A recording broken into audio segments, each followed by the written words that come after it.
നാട്ടുകൾ വിഷന്റെ news at 7 വാർത്തകളിലേക്ക് ഏവർക്കും സ്വാഗതം. വാർത്തകൾ ചുരുക്കത്തിൽ. കൂടുതൽ വാർത്തകൾക്കായി നാട്ടുകൾ വിഷൻ ചാനൽ സബ്സ്ക്രൈബ് ചെയ്യൂ. ചെത്തല്ലൂർ പനംകുറിശി പൂരം കൊടിയേറി. തട്ടകത്തിൽ ഇനി ഉത്സവ നാളുകൾ.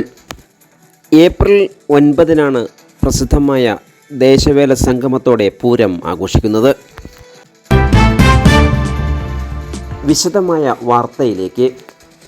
ചെത്തല്ലൂർ പനംകുറിശി ഭഗവതി ക്ഷേത്രത്തിലെ പൂരം 9-ന് ആഘോഷിക്കും. ഉത്സവത്തിന് മുന്നോടിയായുള്ള കൊടിയേറ്റ ചടങ്ങ് ശനിയാഴ്ച രാത്രി നടന്നു.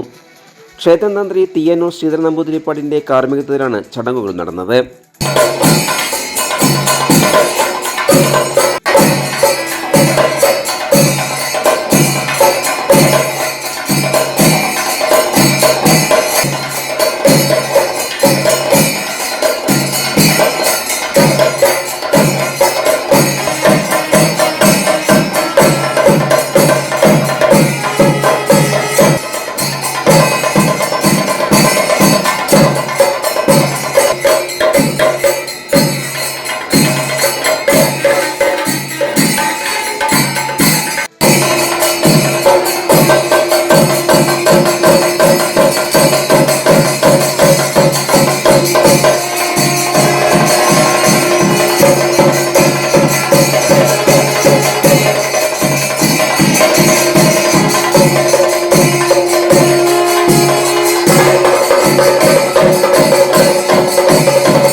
കൊടിയേറ്റത്തിന് ശേഷം തായമ്പകയും മുന്നോടിയായി രാവിലെ ആറാട്ടെഴുന്നള്ളിപ്പ്, മേളം, ഓട്ടംതുള്ളൽ, നൃത്തശില്പം, തിരുവാതിരക്കളി, പ്രസാദോട്ട് എന്നിവയും ഉണ്ടായി.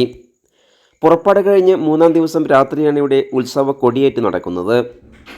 ഞായറാഴ്ച ക്ഷേത്രത്തിൽ രാവിലെ ആറാട്ട്, ഓട്ടംതുള്ളൽ, നാദസ്വരം, ഭക്തിപ്രഭാഷണം, തിരുവാതിരക്കളി, നൃത്തനൃത്യങ്ങൾ, രാത്രി പൂരപ്പറമ്പിൽ ഗാനമേള എന്നിവ ഉണ്ടാകും.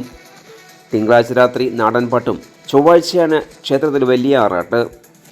രാവിലെ പാഞ്ചാരിമേളത്തോടെ ആറാട്ടെഴുന്നള്ളിപ്പും ഓട്ടംതുള്ളൽ എന്നിവയും ഉണ്ടാകും. വൈകിട്ട് ഡബിൾ നാദസ്വരം, തുടർന്ന് ചെറുതാഴം വിശ്വരാജ്, കാഞ്ഞിരങ്ങാട്ട് അരുൺരാജ്, സദനം അശ്വിൻ മുരളി എന്നിവർ അവതരിപ്പിക്കുന്ന ട്രിപ്പിൾ തായമ്പകയും തുടർന്ന് സിംഗിൾ തായമ്പകയും അരങ്ങേറും. വൈകിട്ട് 6-നാണ് പൂരം കൊട്ടിയിറങ്ങി ശിവശൈലേശ്വര ക്ഷേത്രത്തിലേക്ക് എഴുന്നള്ളിപ്പും തുടർന്ന് തിരിച്ചെഴുന്നള്ളിപ്പും ഉണ്ടാകും. പൂരം ദിവസമായ ബുധനാഴ്ച രാവിലെ പഞ്ചവാദ്യ സമേതം ആറാട്ട്, തുറന്ന് ഓട്ടംതുള്ളൽ എന്നിവയും ഉണ്ടാകും. 16 ദേശവേലകളിലായി ഏകദേശം 20ഓളം ഗജവീരന്മാർ അണിനിരക്കും.